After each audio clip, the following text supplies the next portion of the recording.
Avant ce programme réjouissant, je vous propose l'entrée qui va venir sublimer cette matinée. Bonjour Christophe Meillan. J'aime quand vous me parlez comme ça, Maxime. Mais bien J'aime sûr. beaucoup. Mais j'ai appris. Vous sublimez mes matinées. Mais exactement. Donc je vous souhaite une très bonne émission depuis Avignon, mon cher Christophe. À tout à l'heure. À tout à l'heure. Sud Radio, Christophe Meillan, depuis le Festival Off d'Avignon. Bonjour mes amis, j'espère que vous allez bien. Nous sommes à mi-parcours. C'est à mi-parcours puisqu'il reste à peu près 10 jours de festival, 1700 spectacles à découvrir, 300 lieux pour repartir avec des émotions, du rire, des pensées également, puisque beaucoup de spectacles vous font penser. C'est bien aussi justement d'en parler. Et puis vous le savez, tous les jours de la semaine sur Sud Radio, l'occasion pour moi de vous faire découvrir, grâce à Ornella Dampron, ces petits coups de cœur. Nous reviendrons également avec nos partenaires de la scène indépendante aujourd'hui, les femmes productrices. C'est important, il en faut. Et puis le petit moment câlin à la fin de l'émission, la minute câline. On reviendra à tout ça. Mais pour l'heure, moi j'ai décidé d'inviter deux personnalités de ce festival qui font écho dans ma tête et dans le cœur des Avignonnais et des personnes qui viennent ici à Avignon. Ce sont deux formidables comédiens, Mathieu Stempson et notre ami Riyad Bax, que j'applaudis. Merci. Vous pouvez vous applaudir aussi, hein. Riyad.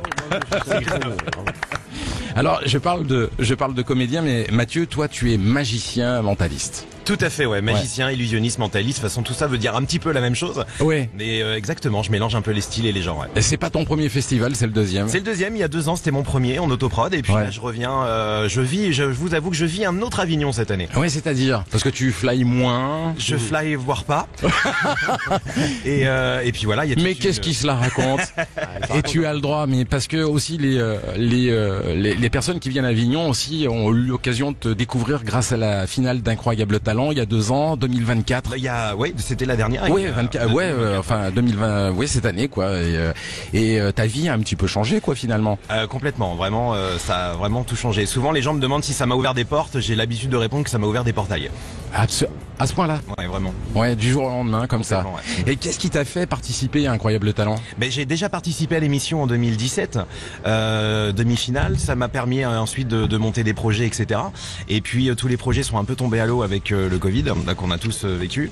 Et je portais à bout de bras mon spectacle en autoproduction depuis 6 ans. J'avais pour projet d'arrêter, de me consacrer uniquement au privé. Et puis je me suis dit, avant d'arrêter le projet de ce spectacle, je vais retourner faire l'émission parce que j'ai une idée. J'avais l'idée de venir m'asseoir sur la scène d'Incroyable Talent et ne rien faire et attendre qu'on me buzz. Alors évidemment, il y avait une chute.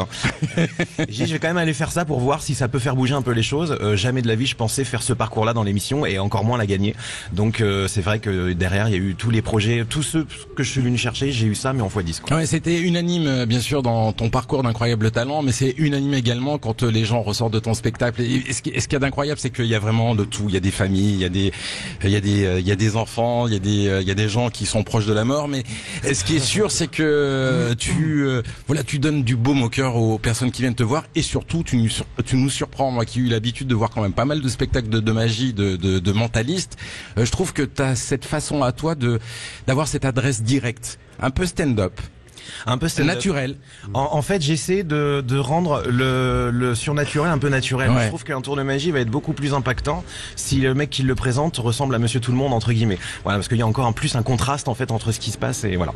Donc j'essaie d'être tout simplement moi-même sur scène et puis de proposer des choses un petit peu qui changent de ce qu'on a l'habitude de voir. Innovantes et comme je te le disais, c'est hyper bluffant quoi.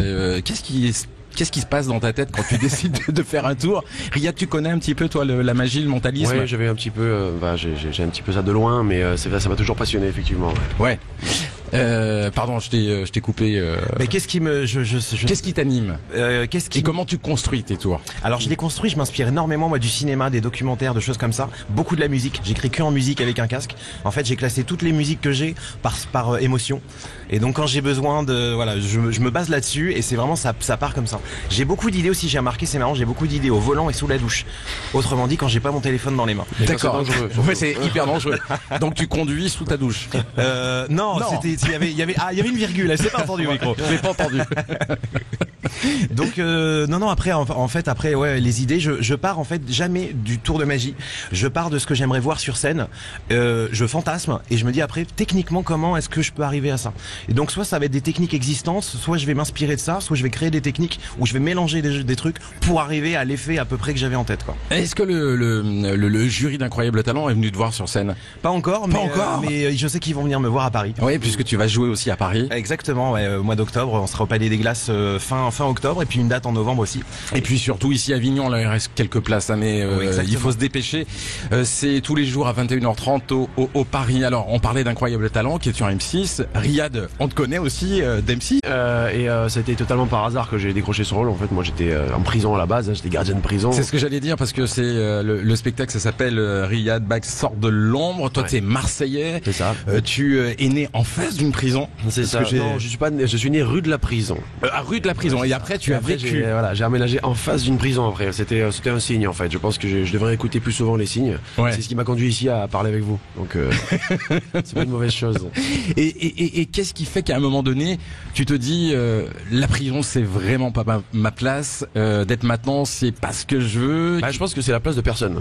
Pour moi, hein, la vérité, même les prisonniers se demandent ce qu'ils font là. En fait, personne ne veut aller en prison et encore moins quand c'est toi qui choisis de le faire. Ouais. Enfin, pour certains. Oui, c'est mérité. Je préférerais être dehors, je pense. Oui. Libre comme l'air. Donc effectivement, c'est ça qui m'a un petit peu, ça m'a travaillé pendant des années parce que moi j'ai voulu faire ça parce que mes parents, ils voulaient que je sois en sécurité, ils voulaient que je sois fonctionnaire, ils voulaient que j'ai un travail fixe et stable, ce que j'ai trouvé avec la prison, mais j'étais pas heureux quoi. Voilà, tous les jours, je me posais la question est-ce que je vais travailler aujourd'hui ou pas et ça m'a hanté pendant 13 longues années et en même temps à côté j'écrivais un spectacle et du coup voilà. Est-ce que tu nous racontes justement sur scène beaucoup d'émotions et puis moi franchement je tiens à remercier également ton metteur en scène Eric Théobald qui a fait un formidable travail. Vous avez fait un super travail tous les deux. C'est drôle. Mais tu n'es pas qu'un comédien, tu es aussi il y a des petits bruitages de temps en temps, tu nous fais des performances cet artiste est assez incroyable. Ouais. J'essaie de mélanger ce qui m'a donné envie de faire ce métier-là, c'est que dans tout ce qui était film, série, ce que je regardais quand j'étais enfant, et j'essaie de faire revivre ces moments-là forts. Ouais. Mais justement, c'est pour ça que je me suis entre guillemets perfectionné là-dedans, dans ces bruitages, dans ces façons de même les mimiques. Moi, j'étais passionné par Jim Carrey, par Courte Manche, tout ça, et j'essaie de faire un mix de tout ça. C'est ce qu'on retrouve dans le spectacle justement. Les gens ressortent aussi assez étonnés de la performance que tu peux faire tous les après-midi au Théâtre Carnot. On me demande souvent ce que je foutais en prison en fait, parce que effectivement, c'est quelque chose qu'on s'attend pas à voir d'un gardien de prison en fait, d'un gardien de prison. Est-ce que tu leur faisais des bruitages en prison, genre quand tu ouvrais la porte? Oui. Je m'amusais à faire des bruitages. Par exemple, quand on fouillait une cellule pour trouver un téléphone, quand on trouvait pas le téléphone, je faisais flipper le détenu en faisant alors que c'était moi qui faisais le vibreur encore. Tout simplement. Ouais, c'est ça. Mais c'était assez rigolo de mêler ça justement, cette atmosphère très rustre, très très froide à mon rêve à moi et à ce que je voulais faire vraiment dans ma vie en fait. C'était très bizarre. C'est vraiment une dissonance entre les deux quoi. Et aujourd'hui, tu es libéré. C'est ça. Délivré. Délivré. Ah non, pitié. Oh, s'il te plaît. J'ai 3 références dans la vie, dont cette chanson. J'ai bien fait de la sortir. Vous êtes sur Sud Radio dans quelques instants. On retrouvera Ornella Dampron justement qui viendra nous parler d'un autre spectacle coup de cœur. Elle écrit merveilleusement bien. Elle donne envie à nos auditeurs d'aller regarder ces spectacles qui se jouent ici à Avignon jusqu'au 26 juillet. C'est important. Si vous êtes dans la région, n'hésitez pas. Venez. Écoutez surtout ce qui se passe dans les files d'attente parce que il y a toujours des gens qui vous conseillent indirectement et moi je me mets par moments à la terrasse d'un café, j'écoute. Je sais pas si vous l'avez déjà fait vous les garçons mais moi j'ai pas eu trop le temps moi. Moi non plus ouais. Vraiment mais c'est formidable. Et je rappelle que Mathieu vous êtes tous les jours au Paris à 21h30 jusqu'au 26 juillet, il reste quelques places et puis Riyad aussi c'est un gros carton.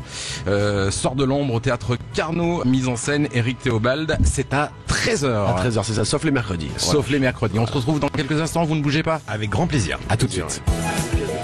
Ils sont nos invités aujourd'hui, Mathieu Stepson, j'ai bien dit son prénom et son nom de famille, c'est déjà gagnant d'incroyables talents et incroyable il est sur scène au Théâtre du Paris ici à Avignon et puis à la rentrée à Paris si vous avez l'occasion un petit peu de voyager et autres talents dans un autre registre, mais c'est ce qui fait la force aussi d'Avignon, c'est de trouver en fait ce qui nous ressemble et ce qui nous anime et vous allez trouver d'autres émotions grâce à Riyad Bax qui sort de l'ombre au Théâtre Carnot tous les jours à 13h. Je suis tellement heureux de vous retrouver chaque matin. Ornella, comment ça va? Mon réciproque. Bonjour Christophe, bonjour tout le monde. Mais moi ça va très bien ce matin. Coup de projecteur sur Zoom. Oui, tout à fait. Une pièce coup de poing, un vrai uppercut d'amour maternel. Sur scène, une femme, la mère de Burt, seule, enfin... Pas tout à fait. Elle s'adresse à nous comme si nous étions les parents d'élèves réunis dans la salle de classe qu'elle hante plus qu'elle ne fréquente. La prof est un petit peu en retard, alors elle se lève et elle parle, elle déballe, elle balance, elle raconte sa vie, son fils, ses rêves, ses manques aussi. Et puis, c'est là que tout commence. Pamela Ravassar, metteuse en scène et comédienne incandescente, habitée, nous attrape et ne nous lâche plus du tout. Elle nous fait rire, mais un rire qui pique un peu, un rire de survie. Et puis peu à peu, le rire laisse place à l'émotion, à la vérité nue. Zoom, c'est le portrait d'une mère cabossée, déclassée, mais entière. Une mère qui n'a pas eu la chance de vivre tout. Et puis, coûte que coûte, elle va fabriquer une vie pour son fils, quitte à l'étouffer un peu, quitte à se perdre complètement. Une mère dévorante, brillante malgré tout, qu'on juge, puis qu'on comprend, puis qu'on aime. La mise en scène est magistrale entre cinéma et théâtre. Lumière mouvante, vitres, bande-son hollywoodienne. On traverse Rocky, E.T., Le Parrain, comme les étapes d'un rêve inatteignable. On ne sait plus où on est, mais on sait qu'on y est. Et sous nos yeux, c'est elle qui devient l'héroïne. Et puis il y a Nathan Minière avec son violoncelle sur scène. Comme un second cœur qui bat, il prolonge les silences, il amplifie la tendresse, il fait vibrer l'indicible. C'est lui aussi, ce fils qu'elle espère, qu'elle invente, qu'elle sacrifie. Avec Zoom, la compagnie Paradox qui, on le rappelle, avec Courgette avait remporté un succès fou. Là, cette fois, il signe une œuvre lumineuse sur la résilience, la transmission, l'échec et l'espoir. Cette mère, c'est peut-être la nôtre, c'est peut-être nous. On en ressort bouleversé, ébloui et avec une seule envie, l'écouter encore un peu. Zoom, c'était au Théâtre du Girasol à 10h. Merci Ornella, on peut l'applaudir. Donc quand on va voir des comédiens sur scène, on les applaudit à la fin. Je fais standing, moi, carrément. On se donne rendez-vous demain, on est là. Merci. Bien évidemment. Bien évidemment.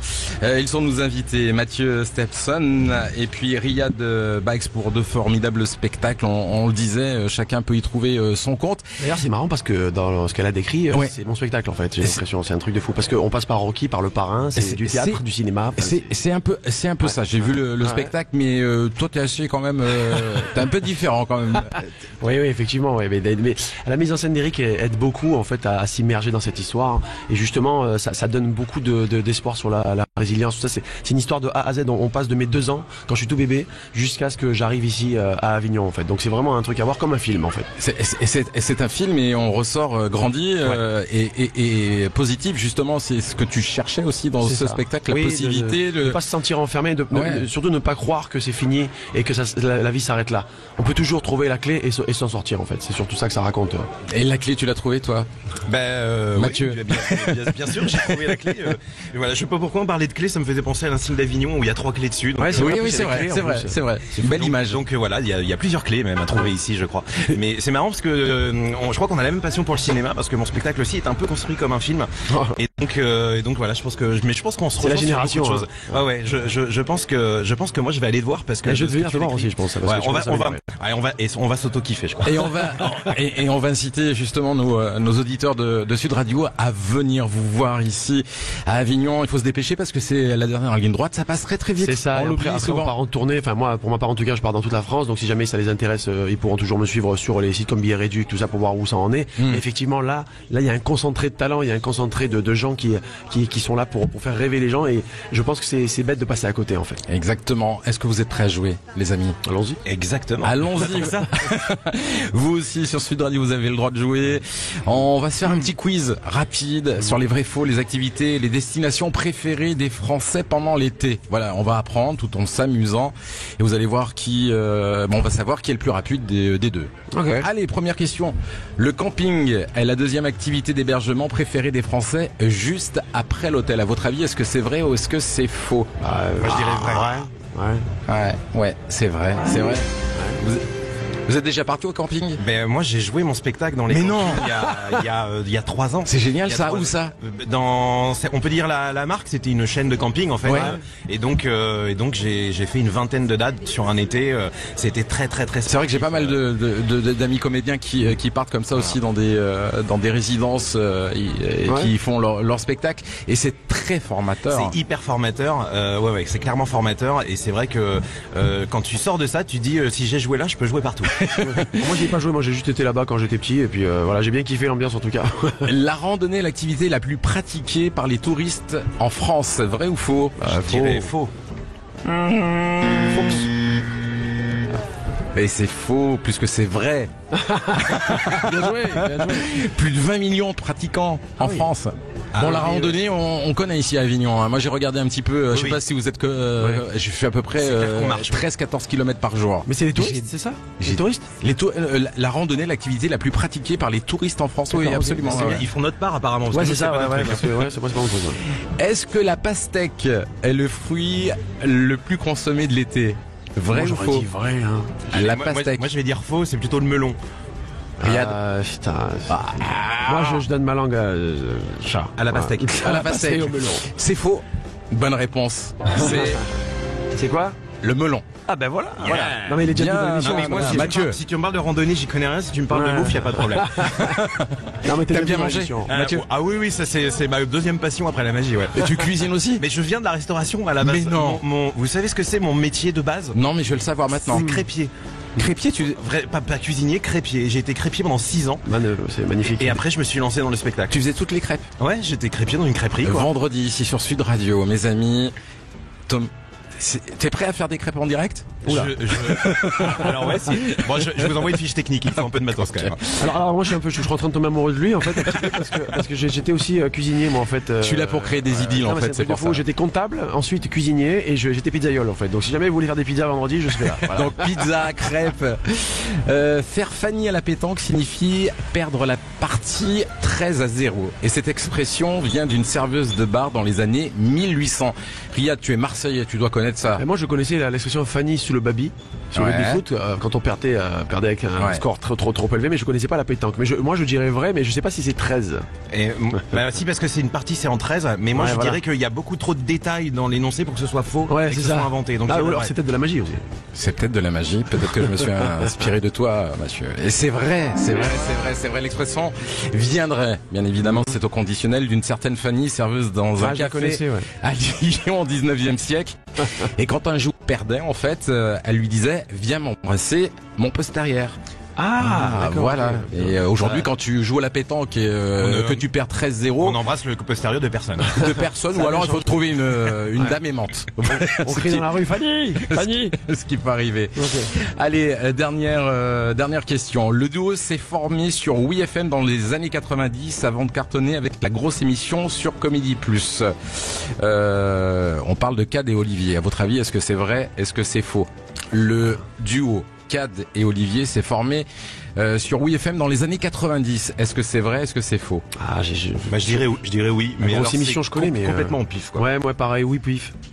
C'est faux. Alors je sais pas si vous vous êtes rendu compte, mais c'est une question qui n'a rien à voir avec le quiz. Oui, ça s'appelle une transition, ça. Bravo. Pas du tout. Vous voulez vraiment la vérité? Non, c'est quoi? En fait, c'est la dernière question du quiz d'hier. Ça s'est imprimé sur la feuille que j'ai imprimée ce matin. D'accord. Et vu qu'il est 6h30 du matin, j'ai enchaîné, mais c'est pas très grave. C'est pour ça qu'on n'a pas trouvé en fait. Parce que voilà, exactement. On était hors thème là. C'est formidable. Notre réalisateur qui est à Paris, Anthony, qui a gagné en oubliant la dernière question? Avec 3 points et Riyad avec 2 points. Ah, peut mieux faire. Riyad, c'est dommage. Peut mieux faire. Mais écoutez, c'est ce qu'on me disait quand j'étais petit à l'école. Ah bah tu vois. On a appris quelque chose quand même. Exactement. Oui. Voilà. Et moi j'aurais appris aussi que Mathieu, tu es donc le spécialiste de la crêpe et que Riyad, tu es le spécialiste de la pizza. Ouais, voilà. On se fait une bouffe quand tu veux. Il y a si pas de souci. Je peux aussi vous faire un couscous, hein. Vraiment, avec plaisir. Mathieu Stepson, c'est au Paris, ici jusqu'à la fin du festival, 21h30 jusqu'au donc 26 juillet. Et puis Riyad Bax sort de l'ombre jusqu'au 26 juillet également, 13h pardon, au Théâtre Carnot. Et puis après, si vous avez envie de les découvrir sur scène, vous aurez tout le loisir dans toute la France, à Paris, à Marseille, à Lyon, enfin bon, ce qui est sûr. Vous restez avec moi les amis, dans quelques instants on retrouvera nos invités de la scène indépendante et puis on terminera l'émission, vous savez, avec la Minute Caline. Ah oui, on va se faire des bisous. La fameuse. J'ai hâte. Et toi, oui. Je suis venu, en plus je me suis parfumé avant de venir. Ah oui, mais je le sens d'ici. C'est quoi la marque? Faut pas le dire les marques. À tout de suite. Sud Radio, en direct d'Avignon, les coulisses du festival Off avec la scène indépendante. Nos partenaires et notre partenaire, la scène indépendante, est l'occasion pour moi de recevoir tous les jours de la semaine sur Sud Radio bien des talents, des personnes qui font vivre de l'intérieur et souvent dans l'ombre les artistes. Aujourd'hui, on avait envie de donner un coup de projecteur justement sur ces femmes de poigne, ces femmes qui nous permettent et qui permettent à de nombreux artistes d'avancer. C'est important, vous êtes de plus en plus nombreuses et on en est ravis parce que vous avez un œil différent peut-être aussi des hommes et puis une malice à vous et surtout des professionnels qui travaillent tout au long de l'année et j'ai la chance ce matin de vous présenter Valentine Mabi. Bonjour Valentine, comment ça va? Bonjour Christophe, ça va? Fourchette suisse. Et ouais. Absolument, le féminin du couteau suisse. Mais pourquoi c'est en fait on en a jamais parce parlé? que c'était le féminin du couteau suisse. Tout simplement. J'ai toujours été un gros couteau suisse dans ma vie professionnelle. C'est vrai. Des choses très différentes. Et au moment de choisir le nom de ma société, je me suis demandé comment féminiser ce nom puisque je tiens à féminiser les choses. Ouais. Et du coup, c'est devenu la Fourchette suisse. Ce qui par ailleurs est un très mauvais nom de société. On m'appelle beaucoup pour du catering à Lausanne. Et pas grand monde comprend le jeu de mots. Mais ma foi, ça me fait une bonne anecdote. Ouais, productrice, programmatrice, directrice artistique, plein de choses à ton actif. Et puis tu accompagnes ici des artistes sur le festival comme Audrey Vernon par exemple. Absolument, ouais. Audrey Vernon avec 2 nouvelles créations pour ce festival et Lou Trottignon, tout le festival au Roseau Teinturier. Et puis le dispositif qu'on a monté avec la Nouvelle Scène justement, qui est donc un théâtre à Paris incroyable qui fait beaucoup d'émergence en stand-up et qui découvre beaucoup de talents. On a noué un partenariat avec le théâtre des Béliers ici à Avignon, ouais, où on emmène chaque année 4 stand-uppers, stand-upeuses pour faire leur spectacle entier sur une courte période, donc 3, 4 ou 5 représentations avec donc une programmation qui tourne. On emmène 4 artistes sur le festival justement pour faire rentrer le stand-up un peu dans les institutions théâtrales. Oui, c'est vrai qu'il y en a très très peu ici de stand-up et c'est très bien le travail que vous faites entre autres avec le théâtre des Béliers, la Nouvelle Scène et autre travail aussi formidable de Muriel Imram. Bonjour Muriel, comment ça va? Bonjour, ça va bien. Productrice aussi, nombreux spectacles cette année à Avignon. Oui. Ouais, ils sont au nombre de 6. 7. Waouh, le 7e était sous ma chaise. Avec entre autres les hommes du président et À mort à mort. Ouais. À mort, une comédie d'humour noir. On avait présenté l'année dernière. Exactement. Ici. Exactement. Les hommes du président, c'est un mélange de théâtre et d'improvisation. On a aussi de l'humour musical avec pile ou face les têtes de chien, c'est un quintet a cappella. Ouais. On a Booba qui est un stand-upper, un jeune stand-upper qu'on aide aussi. Que j'ai découvert il y a quelques jours là sur la scène de l'Étoile. Exactement. Donc qui était un acteur cinéma et qui devient un comédien théâtre. Alors que de temps en temps c'est l'inverse. Voilà, exactement. Lui, il a commencé par le cinéma et la télé. Il va faire du cinéma. Et voilà, en termes d'humour, c'est ce qu'on a, mais on a d'autres spectacles. Valentine, à ton avis, qu'est-ce qui fait à un moment donné les artistes se disent on a envie de travailler avec une fille, une femme, une jeune femme plutôt qu'un homme? Est-ce que vraiment déjà les artistes se posent la question ou pas? Non, mais c'est une vraie question. Je sais pas, il faudrait leur poser la question à elles et à eux. J'ai pas l'impression forcément que ça se pose comme ça en tout cas. Je pense que on travaille avec les gens qui ont envie de travailler avec nous. Déjà, je pense qu'il faut que ça soit réciproque dans l'envie de travailler ensemble et dans les manières de travailler. Après, peut-être que il y a une certaine sensibilité ou un certain rapport au monde.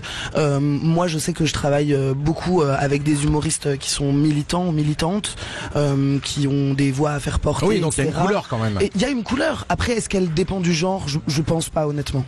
Je suis assez d'accord avec ça. Je pense pas que ça dépende du genre, mais en revanche, c'est des rencontres, ce sont des points de sensibilité. Et je pense, Valentine comme moi, on recherche la qualité, le travail, l'humain, la rencontre, etc. Et donc en fait, ça peut se faire entre un homme et une femme, deux femmes. De toute façon, quoi qu'il arrive, d'accompagner un artiste, c'est une rencontre humaine à la base. Donc que vous soyez un homme ou une femme, ça change pas grand-chose. Ce qui est sûr, c'est que il y a de plus en plus de femmes, et je trouve ça hyper important justement dans notre métier. Et quand je disais tout à l'heure d'avoir des visions différentes, mais deux hommes peuvent avoir deux visions différentes aussi, mais c'est chouette. Il y avait pas ou très peu de femmes dans les années 90, j'imagine. Ah bah oui, moi j'ai grandi, j'étais vraiment pas la seule femme, mais on était très peu. Après, je pense que c'est un mouvement en général. Je pense que ça touche la culture, mais ça touche partout. Il y a une libération de la parole ces dernières années, on l'a vu, et une augmentation des représentativités. Et ça, c'est un truc qui est hyper important. Je pense que, et c'est pas que je pense, c'est que je sais, pour faire beaucoup d'interventions, et ça. Rentrer beaucoup de jeunes femmes qui sont encore dans leurs études ou sortent à peine de l'étude et de leurs études et qui disent ouais, c'est génial, mais du coup en vous voyant parler, en vous voyant agir, en vous voyant travailler, en vous voyant être sur le devant de la scène, ce qui est un peu paradoxal parce qu'en fait on est quand même sur le derrière de la scène, mais quand même, c'est-à-dire en se mettant en lumière, nous, d'être un modèle pour ces femmes-là qui à un moment donné arrivent à se projeter parce que elles se disent ah mais en fait moi aussi je peux être productrice, je peux être, mais ça va dans tous les métiers, je peux être astronaute, je peux être médecin, chef de clinique, je peux être, etc. Et c'est pour ça que cette question de la représentativité, elle est plus qu'importante. Donc on va dans le bon sens, et ça c'est génial.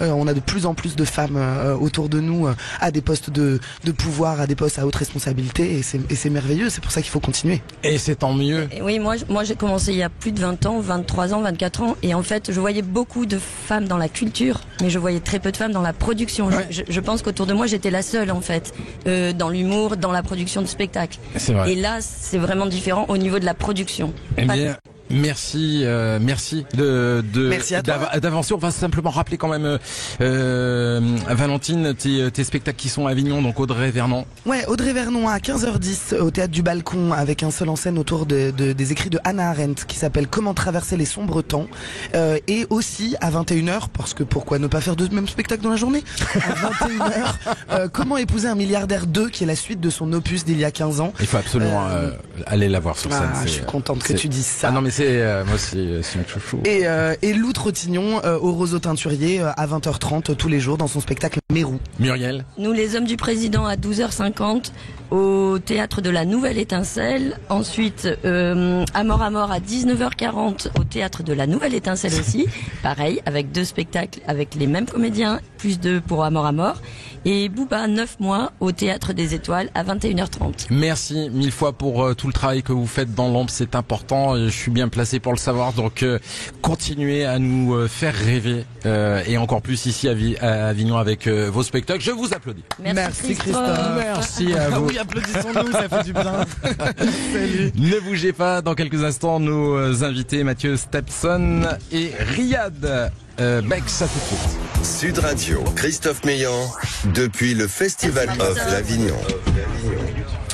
Ils sont nos invités depuis près de 40 minutes. Mathieu Stepson, grand vainqueur de la scène indépendante, grand vainqueur d'incroyable talent.